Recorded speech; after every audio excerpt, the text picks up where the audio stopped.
And I'm so excited to be on the virtual stage with Mark Douglas, the CEO of Mountain. How are you doing, Mark? I'm doing great. How you doing? I'm doing really well. Thank you so much for joining us. As Matt said, this is the penultimate session of our first ever TV and video measurement summit over here at Adweek. So really appreciate you being here. Maybe before we jump into things, how about you introduce us to Mountain and what the company does, so everyone who's watching is on the same page that we are. Sure. It's actually very straightforward. So what Mountain does is we provide a self-serve advertising platform for what we refer to as performance TV. So it's connected TV advertising where it's fully measured, fully targeted with the kind of measurement that people are used to with paid search, with paid social. And so visits, conversions, all the things they need. It's geared towards performance advertisers, e-commerce companies, travel, subscription services, and any company that wants to really measure their TV spend and drive it themselves fully in their platform. Absolutely. Well, thank you for the introduction for everyone who's listening. I want to start by sort of setting the scene and taking a big step back. And I want to ask you, what is the current state of linear TV advertising measurement? We've been talking about measurement all day today, but I'd love to hear from you kind of what you think the current state of that is in terms of what traditional TV measurement provides for marketers. Sure. So, I mean, the traditional or linear television is been measured in a way where we use concepts like gross rating points. We do the companies do, and when I say we, I mean the companies, the advertisers in that market, they use techniques like measuring website visits or app downloads or actions on a website or app after a commercial airs in a particular market. And in the connected TV world, that's evolving very quickly into more digital focused measurement. Absolutely. What has this, shift look like? What does that evolution kind of look like? And can you talk about how sort of changing consumer habits have sort of influenced that shift, that evolution? Yeah, so what you're seeing happening with connected TV is that we now have really definitive data. When you run a connected TV campaign with a partner that provides full digital measurement, you're going to get exact number of conversions. Exact number of impressions. You're going to know exactly down the 5-digit zip code where the impressions served, when they served, exactly how many, frequency within that household, essentially how many ads aired per household in what period of time. And then if you go with a full performance solution, it's going to go well beyond that and provide you, conversion data, visit data in terms of how many visits they're driving. So this is really, to net it out, we're talking full digital measurement that companies have been comfortable with from maybe their social ad spend or their paid search ad spend or even email, kind of running email campaigns, but now for streaming television. Yeah. And as you say that, it makes me think, the social teams or the buyers on the social side might be really well acquainted with this sort of thing. But how are you sort of working to communicate, I guess, this new way of doing business? When did that educational process really of getting people up to speed on sort of what's possible and shifting away, like, what does that look like? Yeah, so the way to think about this is there's really two buyers in the connected TV or streaming market. So you have a linear TV advertiser, and that has been doing television for a while. And you have a new buyer. So you have this digital buyer, which are companies that tend to be more e-commerce focused. In some cases, they're smaller than your average TV buyer, although while still having significant scale. And they're approaching this very differently. So this digital buyer is coming into the streaming market, and they're really, they actually don't know what GRP stands for, right? So what that's an acronym for. So they're coming in and they're looking at this, wanting impression tracking and wanting, all these kind of metrics that they've been familiar with, they kind of grew up on. And I mean, not only at the individual level, but the companies. And they're coming into the TV market for the first time because there are now full performance metrics available. In the linear market, it's very different. When we see a linear advertiser come to TV, and by the way, there's a lot of education that occurs because people don't know what to expect from television. And the fact that streaming can now be like all other digital channels is in itself a learning point for them. In the linear market, what we see is a need not to so much learn anything new about television, but to unlearn some things. The biggest one we've seen is DMA targeting. There is absolutely no reason to do DMA targeting on streaming television. I'll give you an example. Mountain, we're located in Los Angeles. The Los Angeles DMA stretch, if anyone knows the geography of California, stretches from Fresno at its most northern point all the way almost down to San Diego. If you have stores in Beverly Hills, why would you want to advertise in Fresno? On linear, it's because, well, that's the way it's done. That's the scope. It's all DMA-based targeting. But now on streaming, you can target radiuses around stores. You can target specific geographies that make sense for your product and your brand. And literally unlearning DMA targeting and learning digital targeting is the big learning experience for linear buyers coming into streaming.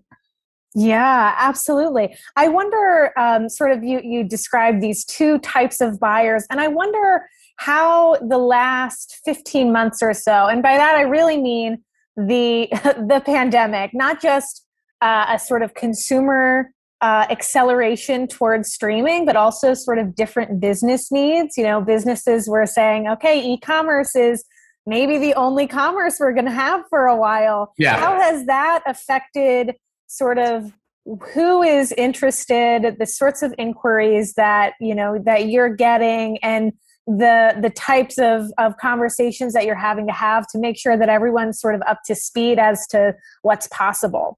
Yeah, so we saw basically a real shift towards performance during the pandemic. I think Google and Facebook, who really, when you buy ads from Google, you're not really buying ads, you're buying traffic, right? The ads are a means to get consumers to your brand. And same for Facebook, same for Mountain. We saw the shift towards measurable media, a bit away from brand advertising. Another example of that is Snapchat did really well during the pandemic because they had already been shifting towards performance. So there are a lot of examples of companies in the advertising space who grew. We grew multi-100% last year and continue to grow at that rate this year over year. And so you saw this shift towards performance. What you also saw is more consumers coming into what I call the ad-supported streaming market. So if you look at ad-supported streaming, basically people cut the cord. I think the low-end estimates at this point at a rate of about 1 million households a month. So that's a city the size of Phoenix per month who are canceling their cable subscription and going all in on a combination of streaming, which might include pure subscription-based and ad-supported streaming. So that's just it's like 12 Phoenixes this year on the low end of that estimate. So it's just a massive shift towards streaming. And the reason people generally shift when they move, and there's just been a big reevaluation in America as to where everyone wants to live. And that's been accelerating the shift to streaming. So that plus more focus on performance, I think have been by far the two biggest trends that have come out of the pandemic as it relates to advertising. Yeah. So as people are moving, they're setting up their new sort of entertainment hubs. Yeah. Where do you think that growth in the ad-supported streaming space is poised to get to? It seems optimistic, but I'd love to know sort of what you're anticipating maybe in the next 12 months. Yeah, so you're seeing a lot. So the streaming market really started kind of started on the one end. You have Hulu, who's fully ad supported, and the other end, I'm talking kind of early days. You have Netflix, who's full subscription, and and then we've had growth in the streaming market on both ends. Disney Plus as a subscription only service. While you've also had Peacock and now Discovery Networks teaming up with HBO Max, acquiring HBO and all the other properties around that. And so you see both parts of the market growing very quickly. I think the ad-supported market, I think at one point people thought like television was going all in on subscription and we were going to lose ad inventory. But I think what you're seeing is that a reemergence of ad-supported streaming, HBO for the first time offering a lower price ad-supported version. I know Netflix for years has said they will not do ad-supported. I actually believe at some point they will to have a lower price point subscription version Netflix that in theory could possibly go all the way down to free and just ad supported. So so I think the ad supported model is growing. And if there was any concern about, where is the ad inventory going to come from in the future, you can just look to the number of ad supported services being launched to help answer your question. Yeah, absolutely. And here at Adweek, we have certainly been writing about those ad-supported services at length. That is certainly a big part of my job. I'm wondering, with this growth in the ad-supported streaming space, and as more maybe linear buyers are turning their attention or increasingly devoting more of their attention to ad-supported streaming, what do you think is the biggest misconception that those advertisers have about connected TV advertising, the opportunities or the drawbacks? Yeah, I mean, the answer to that question kind of relates back to what we were talking before. I think the DMA aspect, but basically streaming should not have the concept of a DMA.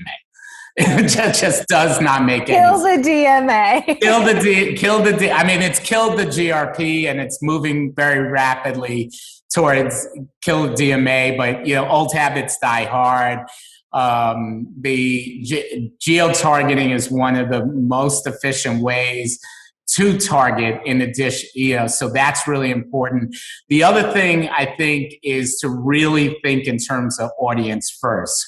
Who are you trying to reach? We no longer have to use like TV networks and TV shows as a proxy for who we're trying to reach. If you want to reach someone who's active in the home improvement market, yes, you probably would advertise on HGTV, but a lot of those people are not watching HGTV, and you now have data from Oracle Data Cloud, data from LiveRamp and other sources where you can go full audience first targeting now for streaming. And if they happen to be watching HGTV, great, but if they're watching CBS Sports or Fox Sports, you can reach them there also. No preconceived notions about what your customers are watching. I actually love, most of my friends don't know it, but I actually like a lot of reality television.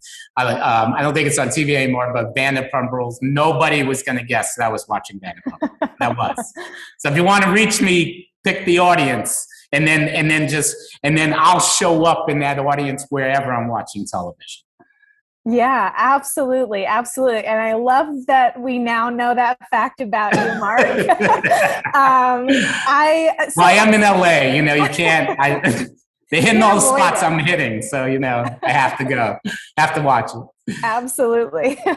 So this linear TV advertiser, so you have lessons for them. You got to start thinking differently about how you reach people. What about when somebody says, is this something that you do hear actually is maybe the first question to ask, but somebody who says, I'm worried about losing reach on connected TV. There's so much reach, yes, maybe the buys are a little broader and it can't be as precise, but I need, that reach is really important. So if somebody says I'm worried about losing reach, what has changed in the connected TV space to maybe assuage those concerns? Where do you think that we're headed there in terms of that question about reach? Yeah, so I think the first thing, and this is going to sound like I'm a linear hater, and I'm not at all, but if you're concerned about losing reach, I think you should be concerned on linear, and that relates back to the rate at which consumers are switching to streaming. I mean, it's just a phenomenal, that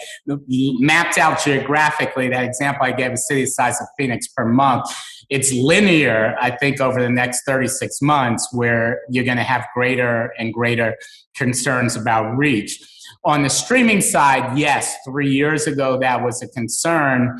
It was partially a concern in terms of how many consumers on streaming. It was also partially a concern in terms of how much inventory, how all in the TV networks were for streaming. But I think both of those concerns have gone away. And now, the old saying in advertising is money follows eyeballs, right? And so the eyeballs on streaming, that's where the reach is growing the fastest. And I think, I think we've already crossed over the point where there's more streaming subscriptions in America and eventually the whole world than there are cable subscriptions. So, there's not really much of a reach concern at this point with streaming. If you want to get to a consumer on streaming, you will be able to. There actually is a growing concern on linear. And then we always have, I like to say, there's nobody below. The last person to buy cable was born 30 years ago. Meaning there's no one really in any meaningful numbers below the age of 30 that is subscribing to cable television. So you have to reach that group solely on streaming. Or social. That's the only place you're going to reach it. Yeah, absolutely. I am not 30 yet, and I do not have cable, so I'm proof positive. So I want to ask about sort of which sectors have been sort of the early adopters in the connected TV space, and how is streaming sort of attracting new advertisers to television advertising? How many of Mountain's clients are maybe first time to television at all? Yeah, actually, I'm glad you asked that question. So 60% of our customer base is first-time television advertisers, and we have a lot of customers, and we're growing very, very fast at scale.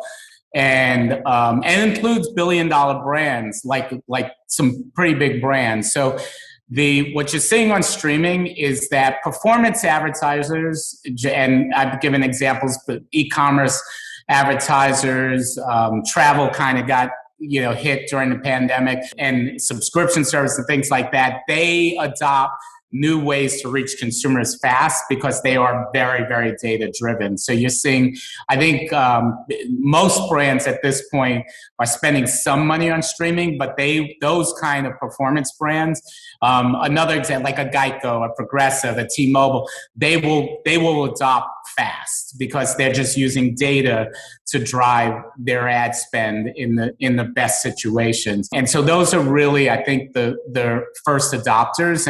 But at this point, as upfronts, some advertisers I think are looking to pull back on upfronts. They have more flexibility on the ad spend. I think you'll see a lot of the larger linear TV advertisers devote even more money to streaming during the next rounds of upfronts, and just kind of moving more money to streaming away from linear. And again, it's just all driven by where's the consumer. That's where I want to allocate the budget. Yeah, absolutely. Absolutely. Well, Mark, before I get to your key takeaways, I want to squeeze in one quick audience question, which is, sure. How does Mountain solve the problem of cross-device behavior involving TV ads? Can you walk us through that? Yeah, absolutely. So the way that works for us is we use a form of cross-device attribution where we stream the ad, and we call it verified visits, and it's patent-pending technology. So we stream the ad into the home, and we use tracking pixels that are live with all 100% of our customer base to measure the ad we streamed when we streamed it and bought it programmatically and streamed it, and then measure actions against that brand's website and mobile app and tie those together. So that cross-device map is uses data that we're capturing, as well as integrated in with data from some of our key data partners.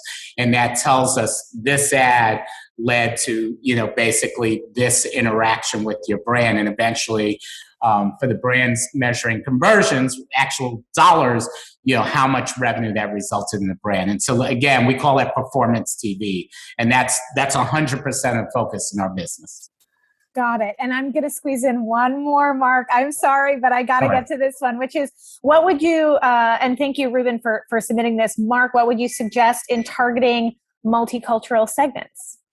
That's really an interesting question, because one thing to keep in mind with television advertising is you're advertising to the home, not to the individual, right? We're literally showing these ads on televisions via like your Apple TV, your Amazon Fire Stick. So there are multicultural segments within a lot of the third-party data we have. For good or for bad, geo-targeting can often play a role in that. And then in some cases, we generally are always audience first, but we'll still start offering options, in our case, for certain networks that are, kind of heavily geared towards multicultural audiences. Great. Thank you, Mark. And thanks for bearing with me. I just wanted to make sure I squeezed that one in. Let's hear your key takeaways to leave everyone with a little food for thought before we head into our final session. Yeah, sure. So I think the first one is TV advertising measurement is now digital measurement. That's it. And so, I think you should expect that when you're buying connected TV campaigns, certainly performance TV campaigns, you should start in terms of data, what you want to see, with the kind of data you're seeing right now from social, search, and other performance channel. That data is available with the right partner, and kind of like just raise your expectation in terms of what's available and what you can now use. The second is reach is not a problem on CTV. I mean, that has evolved very quickly. I mean, you can almost feel it month over month as more and more ad inventory became available via connected TV. And so if that is holding you back, I just encourage you to, essentially really test CTV campaigns, expect, the kind of reach you want. Make sure it's actually television, no web video. TV ads outperform web video by a massive margin in terms of how many visits they bring to your brand. And then the third is, you can now execute these campaigns with the speed and the features you came to expect from digital advertising. You A/B test 30-second ads versus 15-second ads. You can rapidly change creative. You can set up multiple campaigns, different campaigns for different markets. You can geo-target any sector of the country. So, it's like this is full performance now for television. And that, I think all of those things ultimately relate to connected TV advertising is now digital advertising. Thank you so much for joining us. And thank you so much to our partner, Mountain, for joining us today and supporting Adweek so we could put on this event. So thank you so much for joining us, Mark. Thank you.